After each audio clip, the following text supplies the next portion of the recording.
বসন্ত বহিল সখী কোকিলা ডাকিল রে। এই যে দেখতেই পাচ্ছ গাঁদা ফুল নিয়ে চলে এসেছি, আর আজকে আমি শ্যুট করব বসন্তের একটা গানের ডান্স শ্যুট। তো দেখতেই পাচ্ছ রেডি হয়ে চলে এসেছি মাঠে, আমার বোন ভিডিওটা শ্যুট করে দিচ্ছে। আর এই যে দেখতেই পাচ্ছ সবুজ সবুজ ঘাসের ওপর আমাকে কী সুন্দর লাগছে না?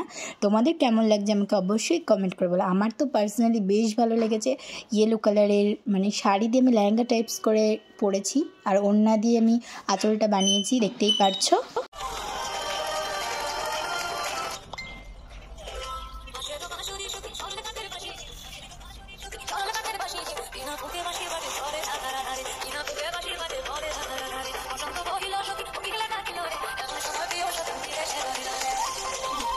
আর এই যে কতদিন পর যে এরকমভাবে প্রাণ খুলে একটু দৌড়ে দৌড়ে ডান্স করলাম, কি আর বলবো। আমার মনেই ছিল না আমি ডান্সের ভিডিও শ্যুট করছি, আমি তো মনের আনন্দে দৌড়াচ্ছি, কি বলবো। তারপরে এই যে লাস্ট স্টেপটা করছি, আর তোমাদের কেমন লাগলো অবশ্যই কমেন্ট করে বলো। আর আমার বড় ভিডিওটা গিয়ে দেখে এসো, তাহলেই তোমরা বুঝতে পারবে। আর অবশ্যই লাইক কমেন্ট শেয়ার করে দিও। তারপরে এই যে আমার ভিডিও শ্যুট করা হয়ে গেছে, বাড়িতে এসে দেখছি মাসি কচুর শাক রান্না করেছে। তো আমি এখন দুপুরের লাঞ্চ করি, আর তোমরা আমার ভিডিওটা লাইক কমেন্ট শেয়ার করে দাও, সাবস্ক্রাইব করে দাও। বাই।